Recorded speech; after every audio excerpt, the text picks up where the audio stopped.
I'm Avril Angevine, your Northern California correspondent, here to tell you a bit about the lecture I'll be giving on April 24th, a close look at one of the most important photographers of the 20th century, American, but also a Californian, and specifically a Northern Californian, and she is Dorothea Lange.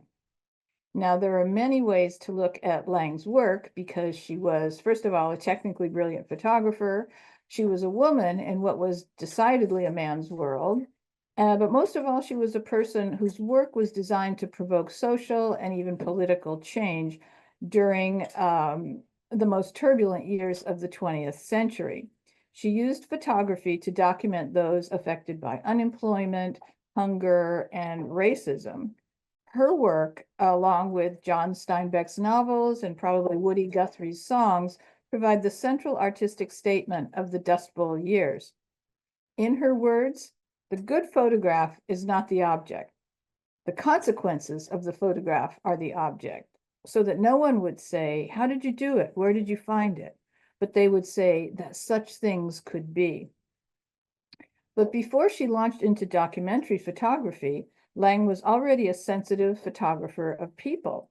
By 1932, Lange had the most successful portrait practice in San Francisco with a studio right off Union Square. She was married to Maynard Dixon, the city's most prominent artist, and her clients were among the wealthiest people in the city, with names like Haas, Lilienthal, and Zellerbach. She enjoyed portraiture, but she said that it bothered her to be photographing only people who paid me. But one autumn day in 1932, she had an epiphany. She looked out the window and saw unemployed men, not just bums in ragged clothing, but men in suits too, standing in line waiting for food. She left her studio and began to photograph people who not only had not hired her to do it, they might not even want her to do it. And by the mid-30s, she had been hired by the Federal Farm Security Administration to document the conditions caused by the Depression and the Dust Bowl in order to raise awareness and support for federal aid and migrant camp facilities. Lange traveled throughout the US and California, photographing migrants who often lived in tents, cardboard shacks. They had poor health and often had very little to eat. And through this work, Lange took at least one really indelible image in Nipomo, California, the migrant mother, a symbol still for motherhood and the tragedy of the migrant farm worker experience.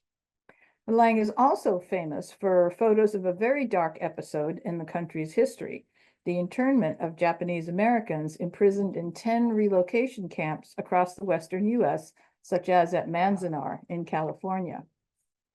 Lange photographed families, children, ordinary working people of Japanese ancestry before the removal began. She tried to demonstrate their Americanness, their citizenship, their work ethic, their respectability.